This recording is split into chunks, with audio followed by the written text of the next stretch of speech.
Welcome back one and all. In today's video we're going to take a look at another computer that I got for free. I got this a few months ago and this has since become my main computer, and it is by far the best computer I've ever owned in my life.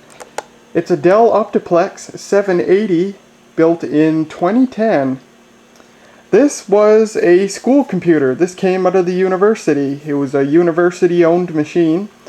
They had a few of these that were the main computers in use in the student development studio at school until just a few months ago when I got this machine. They had replaced them all with new computers, better computers.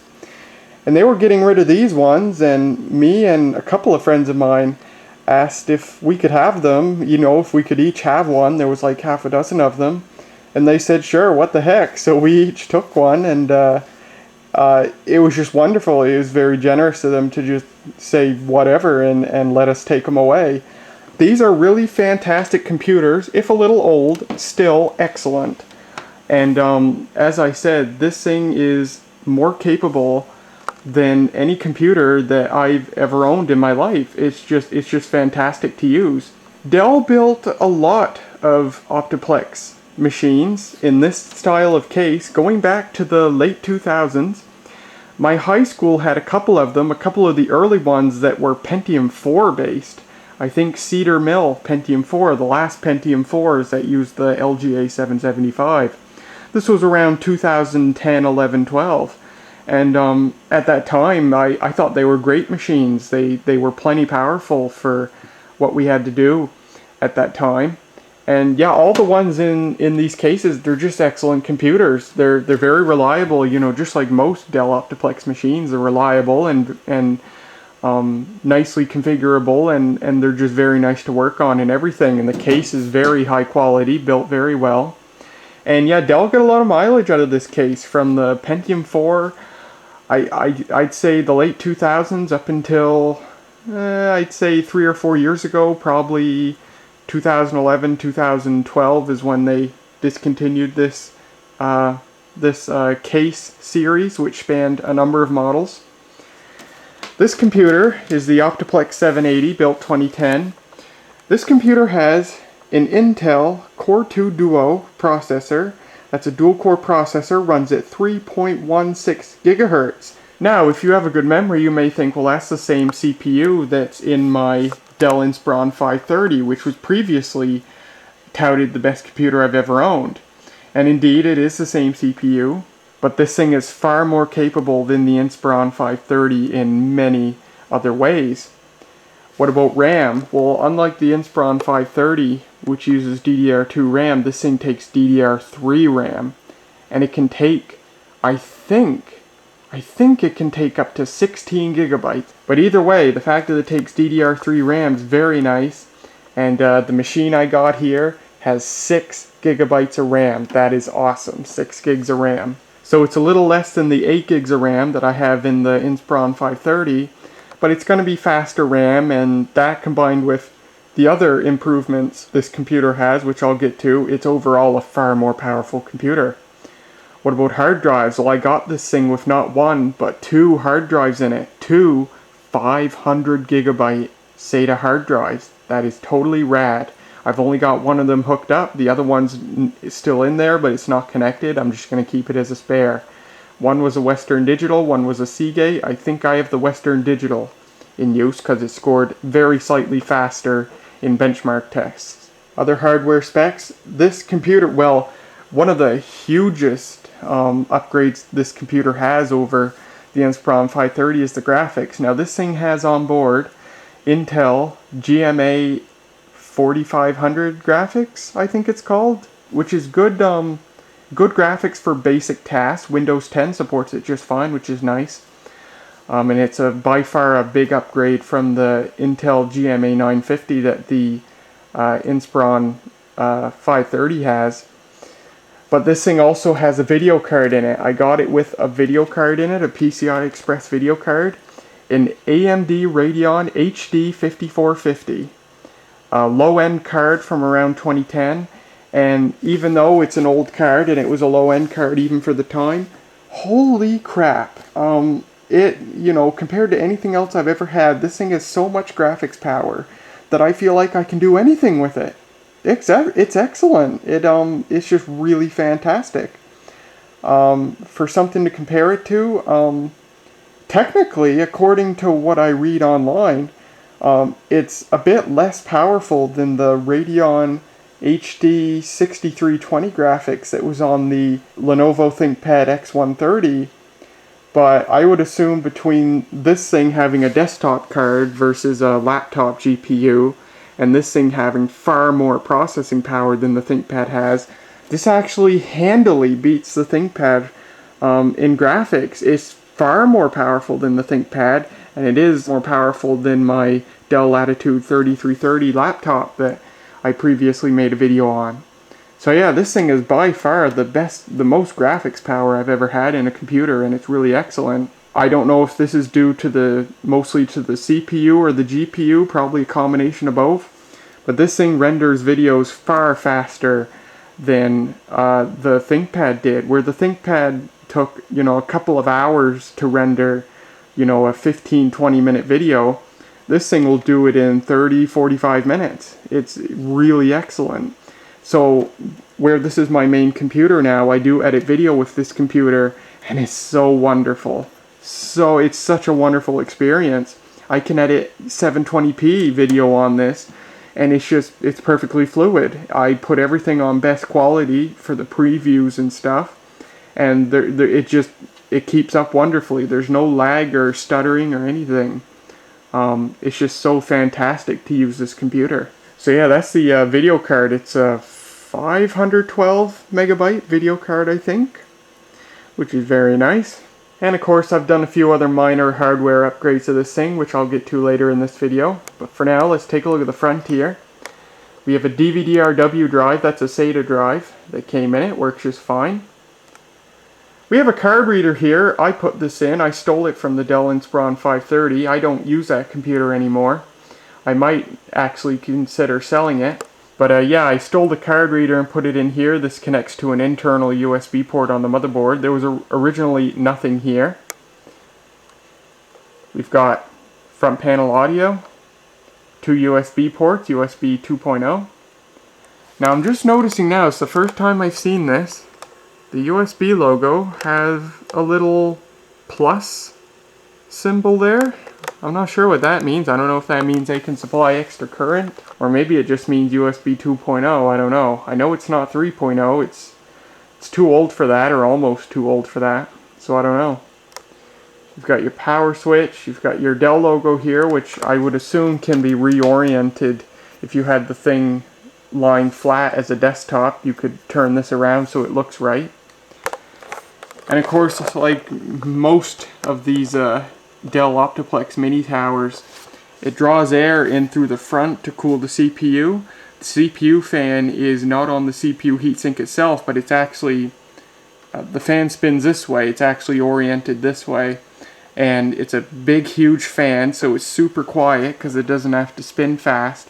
And you can see we've got this huge grill. This whole thing is open grill to draw air through, and so this thing stays incredibly cool. I've never seen the CPU get up past probably 65 degrees Celsius. So that's really excellent. These were just fantastic computers, just a truly excellent design. You know, as opposed to the previous generation of Optiplex towers, like my GX150, that case design was not built for cooling. Of course, the first computers in that case design were Pentium 3s, so it wasn't a big deal. But the later ones with Pentium 4s, sometimes they'd run a little hot because there wasn't much airflow through the front of the case.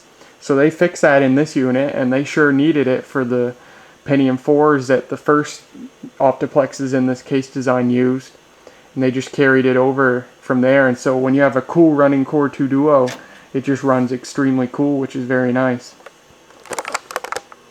There's your sticker. This is actually a Core 2 V Pro, which has some special security feature, but it's otherwise just a standard Core 2 Duo. In fact, being an E8500, which is the same CPU that the Inspiron has. I think the vPro might not be part of the CPU itself, might be part of the motherboard, but I really have no idea.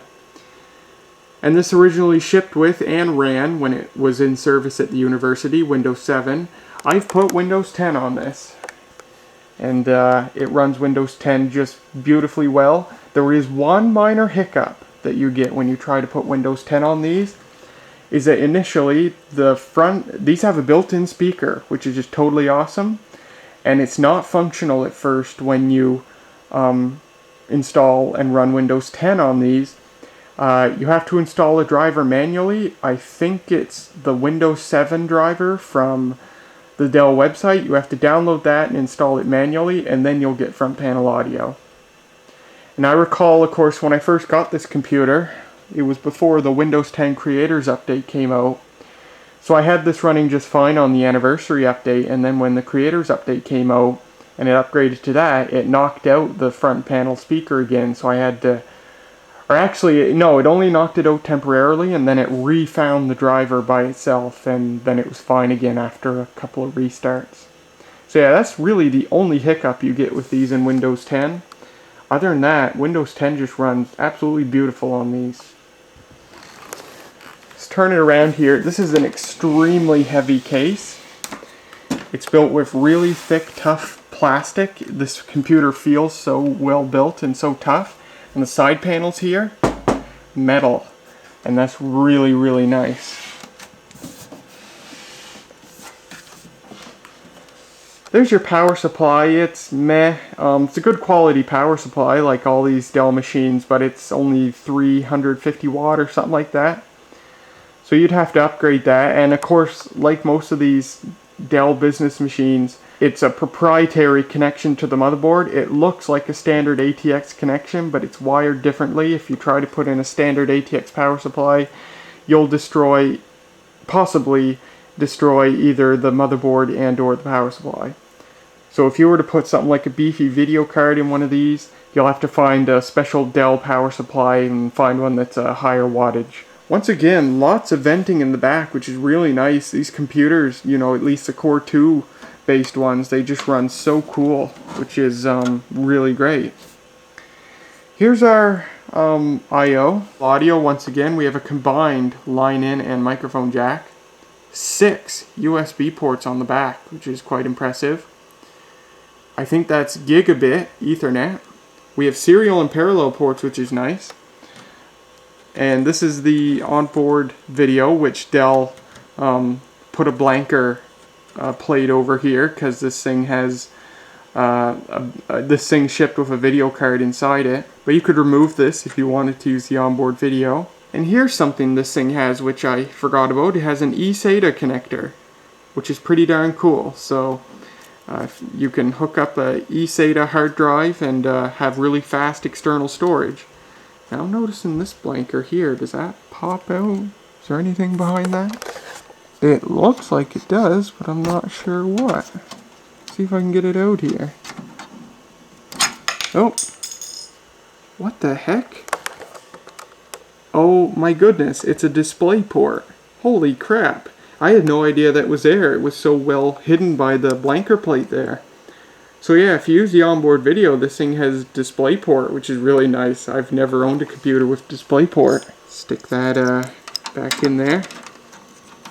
No PS2 ports, which is slightly disappointing and really weird because subsequent Optiplex machines have PS2 ports. Dell makes all-in-one Optiplex machines, you know, the iMac style machines, and they have a PS2 port. But this one from 2010 lacks it. It's kind of weird, but what can you do? Onto our expansion slots. This thing has a PCI X16 slot, a PCI Express X1 slot, and 2 old-style PCI slots. So up at the top slot here is, of course, the video card. And it has, of course, the proprietary, well, it's not proprietary, but it's a connector that you only see on these Dell machines. It's called a DMS50 or something like that. It's a 50-pin connector, and it basically breaks out into whatever you want. You attach a breakout cable, and you can break it, and it supports dual monitors, so you can break it out into 2 DVI ports, 2 VGA ports, whatever. I didn't get a breakout cable with this, so I bought one on eBay. I bought one that breaks out into, surprise surprise, 2 VGA connectors, because that's all I got for monitors.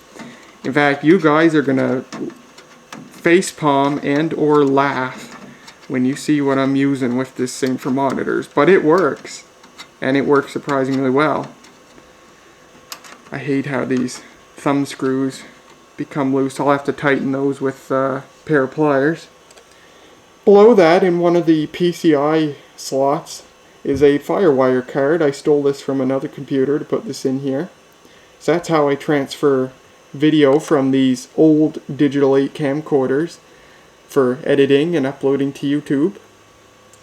In the slot below, the second old-fashioned PCI slot, I've got my US Robotics 802.11G wireless card in here. It's a 10+ year old card, but Windows 10 supports it just fine out of the box and it works just fine. However, I am replacing this card. I bought a new card to replace it with. I bought it brand new on Newegg, and it's on the way here. It's a TP-Link rather, 450 megabit per second 802.11n card. And it's a PC. I bought it for 2 reasons. First of all, it's a PCI Express X1 card, so I'll be able to put it in the PCI Express X1 slot, which I'm not using on this computer, because I want to put my Promise Technology IDE card in here, but it needs a PCI slot, and this thing only has 2 slots, which are both in use. So I'll free up this PCI slot and be able to put that card in there, so I can hook old-fashioned IDE hard drives up to this whenever I want. Hopefully that card, I can get that card working in Windows 10.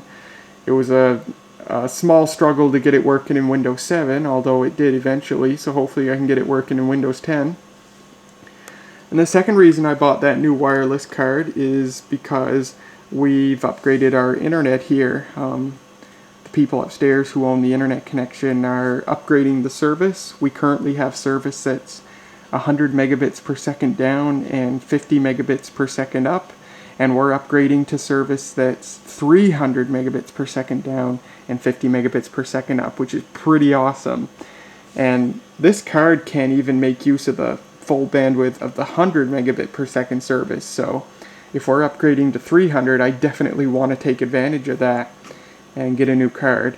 The second reason is it seems in recent times I'm having a hard time getting a good connection with this card. Of course, I'm a bit far away from the router, which is upstairs. At first it was working okay, but it seems in the past few days it's having a hard time keeping a signal, and I often have a data rate of only 1 megabit per second according to Windows. So yeah, hopefully that card will get me a better signal, and also it supports 5 gigahertz. I spent the extra money to get a dual band card, because we do have a 5 gigahertz network here also running, and yeah, I'll be able to log on to that network, which will be pretty sweet. So yeah, I can't wait for that card to come.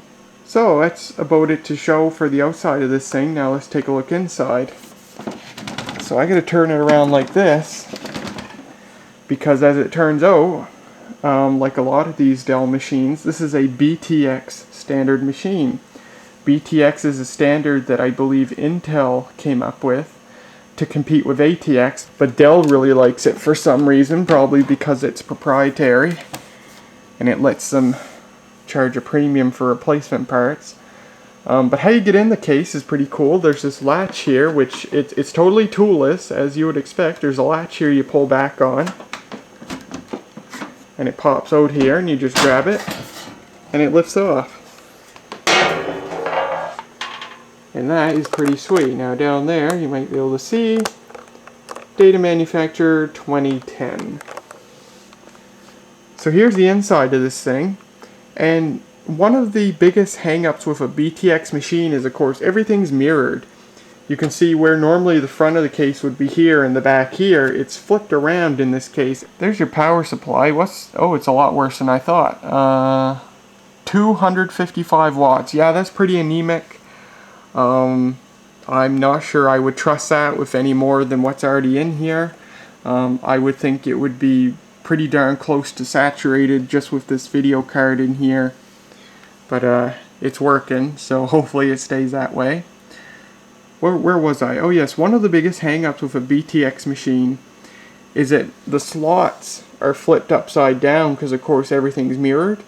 So some really high-end video cards that you know take up 2 slots, you can't use them in this machine because you know the 2 slots would normally be here, but in a BTX machine where everything's upside down, your second slot would have to be up here.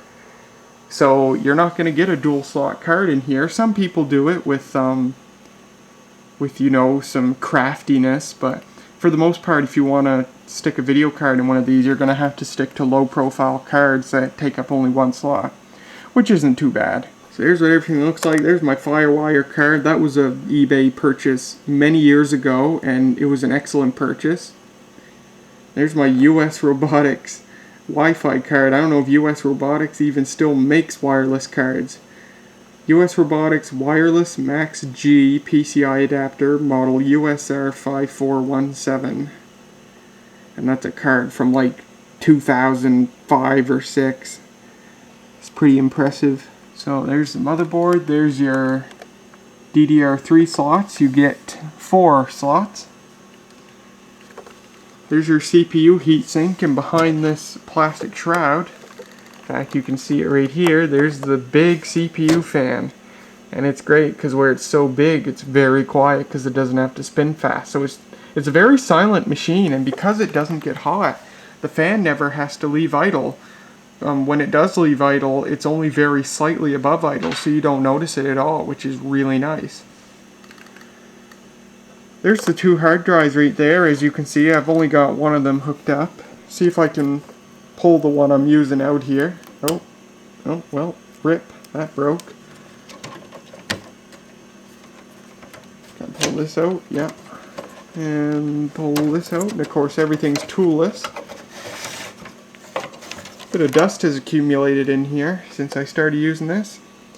It's a Western Digital Caviar Blue, so this is a very modern drive. WD5000 AAKS, manufacture date March of 2010, so it is an original drive. 500 gigabytes. And then the drive here is a Seagate Barracuda 7200.12. 500 gigabytes once again. And is there a manufacture date? Yes, date code looks like 2011 probably. I'm not sure if all the parts in this computer were original. People were playing around with these before me and my 2 friends who wanted one each took one. So it's possible that someone, you know, were mixing and matching and playing around and stuck more things in here. I have a hard time believing that a computer, especially one that would have been used in a school, would have shipped with 2 hard drives. So, especially since one of them was made in 2011, I'm thinking someone probably stuck that in there. There's your speaker down there. It's an okay speaker, not terribly good fidelity. Like, the gold standard, in my opinion, for built-in desktop computer speakers is the Compact Desk Pro EN from 2000. I've never seen a computer with a louder and better speaker than that computer.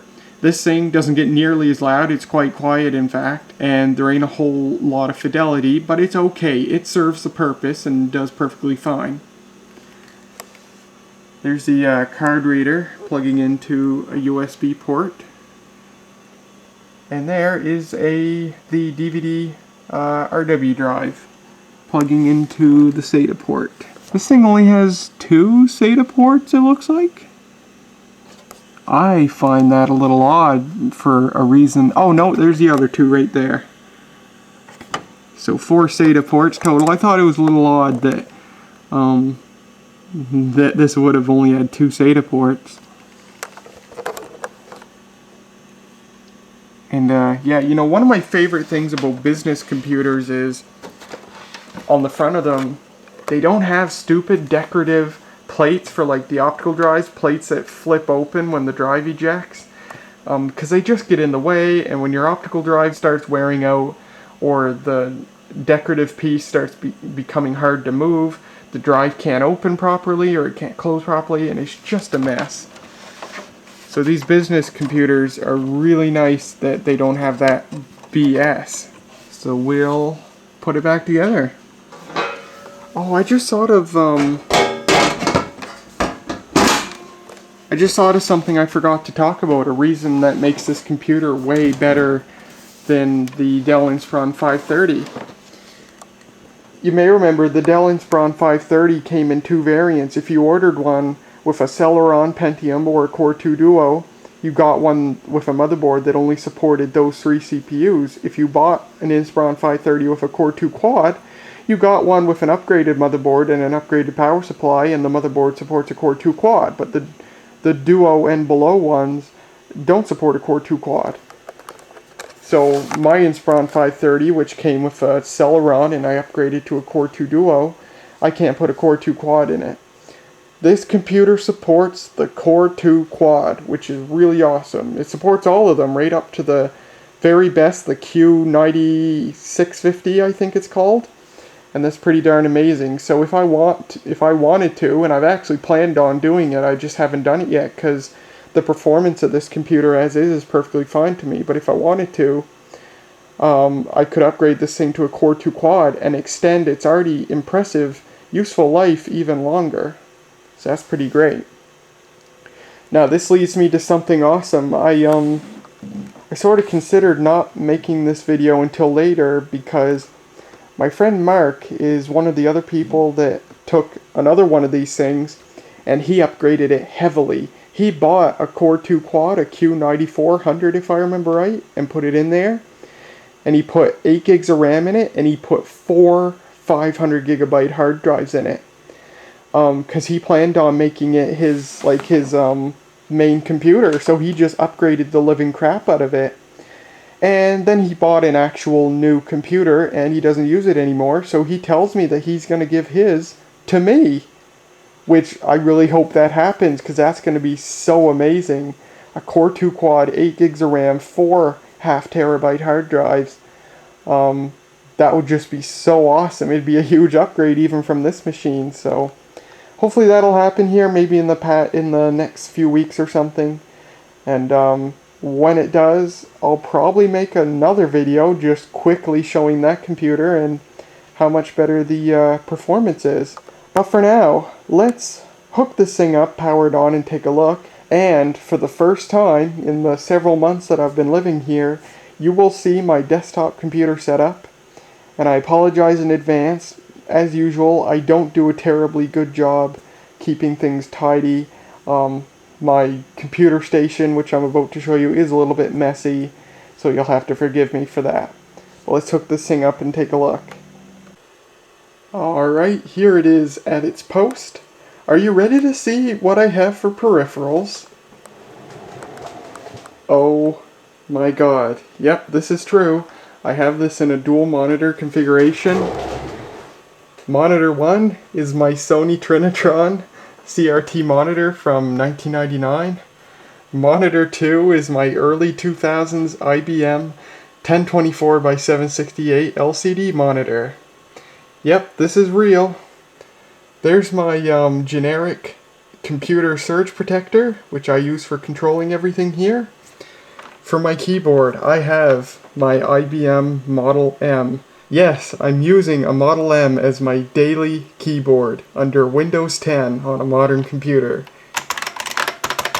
And it is just wonderful. So knowing that I'm running an IBM Model M keyboard, you may wonder how I'm hooking it up to the computer. Well, the simple answer is I'm running it through a PS2 to USB adapter. But then those of you who know about these keyboards will probably be aware that the IBM Model M keyboard is a challenge to get working on a computer that only has USB ports, because these won't work with most PS2 to USB adapters. They simply will not function properly or not function at all. And so sometimes it can be a challenge to find a PS2 to USB adapter that will work with one of these. Of course, first of all, these obviously won't work on a passive PS2 to USB adapter that simply takes the PS2 pins and wires it to the USB port. This is obviously far too old for that. It far predates when a keyboard would be compatible with such an adapter. So you need an active PS2 to USB adapter. I have an active PS2 to USB adapter, and even a slightly older one at that, from around the turn of the century, I think, and it has two PS2 ports on it, in fact, one for a keyboard, one for a mouse. And I tried that with this keyboard, and it worked, but not quite right. It worked enough, it worked well enough for normal use, but it had this really weird glitch where when you pressed a key, normally when you press a keyboard key, like if I press it and hold it down, it remains at one press for like a second, and then it starts repeating, as long as you have the key held down. But with the adapter I used this keyboard with, when I pressed a key, it would immediately start repeating. And it wasn't even a normal repeat. It was basically acting as if the key was being pressed up and down extremely quickly, like 20 or 30 times a second. So you'd press it down, and even with just one press, sometimes if your press was just a little too long, you would get, repeated characters in what you were typing, even though you had only had the key, not pressed long enough for the delay to time out, and then it would normally start repeating. So it was barely tolerable to type on. Also, sometimes it would just skip a letter when you were typing. It worked. It was functional on a fundamental level, but not really convenient and just kind of a pain in the butt to use. It was useless for gaming because in games, if you have games where you use WASD to control your character or whatever, when you hold down a key in a game, instead of, if I hold down W and my character moves forward, instead of my character just moving forward, it would move in a stuttered fashion as if I was doing this, pressing the key up and down. So that goes back to the thing where you hold down a key and it starts repeating really quickly. So it was just, it wasn't good. I had to figure something out. So I did some research online about PS2 to USB adapters that would work with an IBM Model M keyboard. And I found my solution. It's an adapter that you can find on eBay or Amazon. It's a generic Chinese adapter that is often sold under lots of different brand names, but it works absolutely perfect with the IBM Model M. It works beautifully. These are known as the Blue Cube adapter. That's the nickname that people have given them because it is a navy blue color, a very dark navy blue. And yeah, this is just a generic Chinese thing that's sold under lots of different brand names, but they all look the same. They might have different print on them, like this one says USB adapter. They might have different print on them, but they generally look all similar, so you can tell when you see one. And they work perfect with the IBM Model M. It works just as beautifully. It's called the Blue Cube adapter. This one, which I found on eBay for $18, they're not cheap. And this one was branded Sanoxy, Sanoxy. I found it on eBay. And you can find it on a few, under a few brand names, like I said, on eBay and Amazon. But yeah, these are great for that. So this is absolutely the solution if you want to use an IBM Model M keyboard or some other really early AT or PS2 keyboard on a USB-only computer. For a mouse, I have it hidden under here. One of my Microsoft Wheel Mouse Optical 1.1A USB optical mice.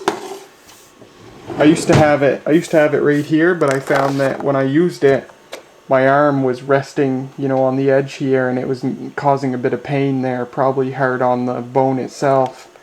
So I moved it under there, and it's a lot more ergonomic now. To control everything, what I have hooked up here, the two monitors are on aux 1 and aux 2. This one's on aux 1, and then the CRT's on aux 2. Printer is actually hooked up to the computer over here. I have the Acer Aspire E380 over here, just in case I have to use it once in a while. That's hooked up to printer. Monitor is actually my fluorescent desk lamp, which I have over there. And computer is this thing. So we'll turn it on. And usually when you turn it on, it briefly turns on and then turns back off, and then you just hit the power button. Oh, let me turn the monitor on.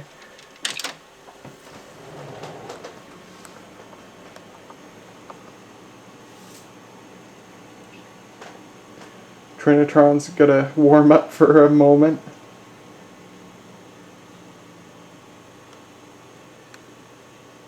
So we're running Windows 10 Pro on this.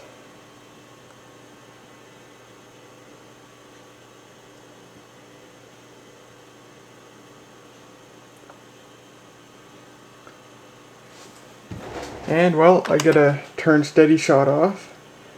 And actually that's probably not gonna, oh, I gotta put in my password.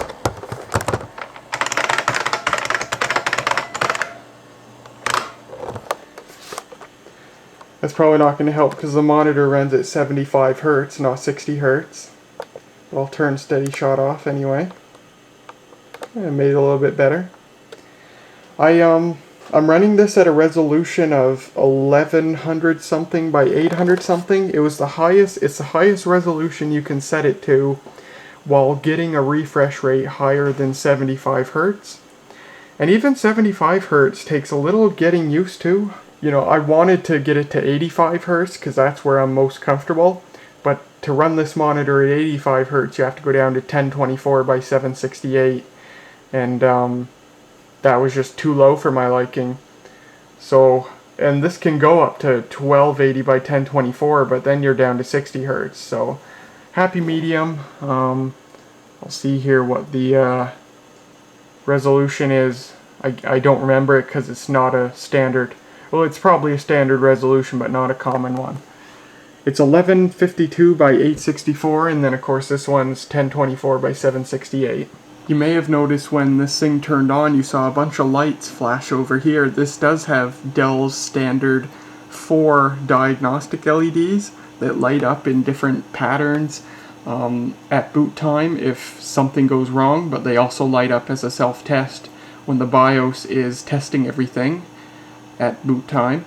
And it's really nice that Dell stuck them on the front on this computer. On the previous generations of Optiplex machines, they were on the back, which isn't very convenient. And they also look cool, you know, flickering in random patterns when the computer first starts up. It looks like a spaceship's turning on. You can also see we have a hard drive activity light, and there is an Ethernet activity light. If I had this thing hooked up to a wired Ethernet connection, there would be an Ethernet activity light. So yeah, very nice to have those indicators on the front. I'm a big fan of indicators, and I'm a big fan of not blue LEDs. Everything's green LEDs. Thank goodness Dell put green LEDs, not blue LEDs. Yeah, anyway, it works just fine. It's not quite as fast as it was a few months ago, just because I've got it bogged down with junk, but it runs just perfectly, and it's got plenty of power for everything I want to do. I've actually played, for the first time in years, a couple of years probably, I tried Kerbal Space Program on this. I like Kerbal Space Program. And it ran beautifully, way better than it ran on the ThinkPad. It wasn't quite as good as what it could be. I had to turn some settings down to make it fluid enough. So it could stand to have a bit more power. Probably a Core 2 Quad would be that push it needs, but at face value, it ran just fine. I thoroughly enjoyed it, way more enjoyable than when I tried Kerbal Space Program on the ThinkPad. I kind of want to try Max Payne 3. I played Max Payne 3 when it first came out back in 2012. I think it was the summer of 2012. And I played that on the ThinkPad, and at the time I was just blown away by how well the ThinkPad could run this pretty large game, but I'm thinking this thing could do a lot better. So I haven't played that game. I finished it in 3 weeks in the summer of 2012, and yeah, I'm thinking of trying it again just to see how this computer would run it. Something sort of funny I should mention about the keyboard is that one of the things getting used to when you daily one of these keyboards is the fact that there's no context menu key, and there's no Windows key. And this isn't going to be a problem for some people, but for me, I use the Windows key a lot just as a quick way to open the Start menu. It's also a quick way to press Windows key R to bring up the Run menu. So I found a solution for that too. I found a piece of software, I forget what it's called because it's totally transparent. You never see it again after you install it, but it allows you to remap keys. So I took the most useless key in PC history, the scroll lock key, and I remapped it to be the Windows key. And there you go, I'm pressing scroll lock. It brings up the Start menu, and if I have two hands, I can press scroll lock R, and there's the Run dialog. So yeah, that works just perfect, and it took no getting used to, and it's perfectly fine. I do miss having the context menu key. As a matter of fact, I never use the right Alt or right Control key, so I could just as easily take one of these and map it to a context menu key, which I might do sometime. I could also do that with the pause key, since that's another useless key on a computer like this. So yeah, lots of ways to get around the little niggly things, and it's worth it to get to use just such an excellent keyboard. And yeah, that's all that needs to be shown, really. I gotta get Microsoft Office on here. I don't have Microsoft Office. I've got a legal copy of Microsoft Office 2010, so I'll have to put that on here. And then this will be all set for school and stuff, and I've got a nice keyboard to write my papers on and everything else. So, and it's kind of funny, of course, I've used laptops exclusively as my main computer for the past 9 years before I started using this. And I said, well, I'll set this up here on this desk and keep it there, but I'll probably just keep using the laptop. No, I use this thing exclusively. I only touch the laptop like once every week or two. I thought that I would miss like the portability and stuff, and I'm not sure why, but I turned out to be totally wrong. I have no problem having to walk into the living room here and sit down to use a computer. And you can see the internet issue manifesting here. There is one other minor issue this thing has. I don't know why it's doing this, but whenever there's motion or anything on this monitor, you might be able to see right now, yeah, you can see it. It causes these horizontal lines to flicker on the second monitor. And I'm not sure why it's doing that. I've looked it up. I can't find what's causing it. It might be that cheap adapter I bought on eBay. Maybe it's that, I don't know. I've tried swapping the monitors around, and it didn't fix it. Not only did it not fix it, but it was still this monitor that was flickering. I've tried setting both monitors to 60 Hz, that didn't work. I've tried setting both monitors to 1024 by 768, that doesn't work. I don't know what it is, so it's either the adapter, or it's just because I'm using really old, really crappy monitors for this setup. But I've actually gotten quite used to it. It doesn't bother me at all. I do all my YouTube watching and stuff on this monitor. And this monitor only does stuff like, holding like Skype or whatever. And it's just the perfect size to put something like Skype or my email full screen. And it's just perfect for that, so I just keep it there and do all my work over here. So yeah, that's pretty much all there is to show of this thing. It's a really fantastic computer. It's 7 years old, but it's got so much life left in it, and I think this thing will serve me for literally years to come. I wouldn't be surprised if I might get, half a decade or more out of this already 7-year-old computer. It's just got plenty of power, Core 2 Duo based laptops are starting to become obsolete. They don't really have the power anymore to do a lot of the things that people need for day-to-day tasks in a computer. But these desktop Core 2 Duo machines, the desktop CPUs have quite a bit more power. Like this one's got about 1.5 times the power that the Latitude has, and that thing has a Core i3 even, 3 years newer than this. But this has, 1.5 times the power, and it just runs beautifully. I don't see this thing becoming, too slow for my needs, or really a lot of people's needs anytime soon. So if you find one of these, they're a bargain. If you find one for free or whatever, it's just a really great, well-built computer. I'll crank the sound up here and give you a brief demonstration of the speaker.